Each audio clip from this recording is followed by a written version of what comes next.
Bular odam bo'lmaydi. Hayvonlar. Kim? Sen yangi ustozmisan? Aha. Omadingni bersin. Hurmat. Bo'pti, charchaman, ketdim. Hey, qaqqa? Ishga. O'qishchi? O'qish meni va oilamni boqmaydi. Kim yana shu fikrda?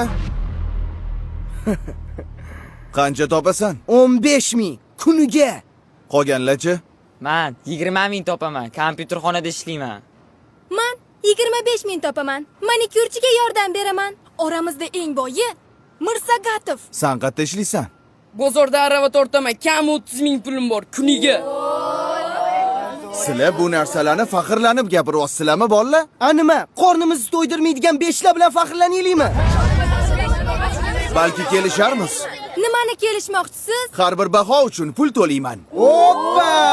Вот это поворот! Eng ko'p baho olgan 5 ta o'quvchiga Kuniga 20 mingdan. Yo'q, 25 mingdan. roziman. Oy, qaqqa? Ishdan bo'shashimni aytib keling. Narziqulov doimgidek ikki. Balki oldin tekshirib ko'rarsiz. Voy. Bo'lar ekan o'qisa.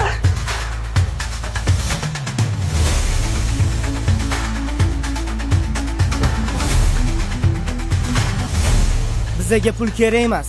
Biz o'qishni tanlaymiz.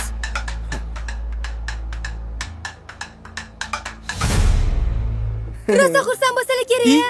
sovg'a o'zi kimda? Monda. Bo'lla. Ustoz yo'q ekanlar. Assalomu alaykum ustoz. Doston Rustamovich ko'rmadingizmi? Dars tugadi, ketdi. Nega ketadilar? Bugun o'qituvchilar kuni-ku. Men qayerdan bilaman? Nima men uni qorovulimanmi? Ishga ketgandir. Yana qayerdadir ishlaydilarmi? Navoiyxonadami? Boshimni qotirmalaring.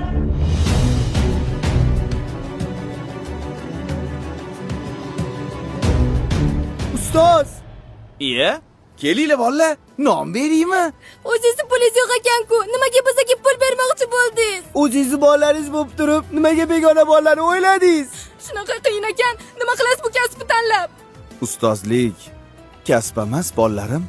Ustozlik bu hayot yo'li. Siz endi ishga chiqolmaysiz. Sizni boshqa joyda kutishyapti. Qatta? Umrada.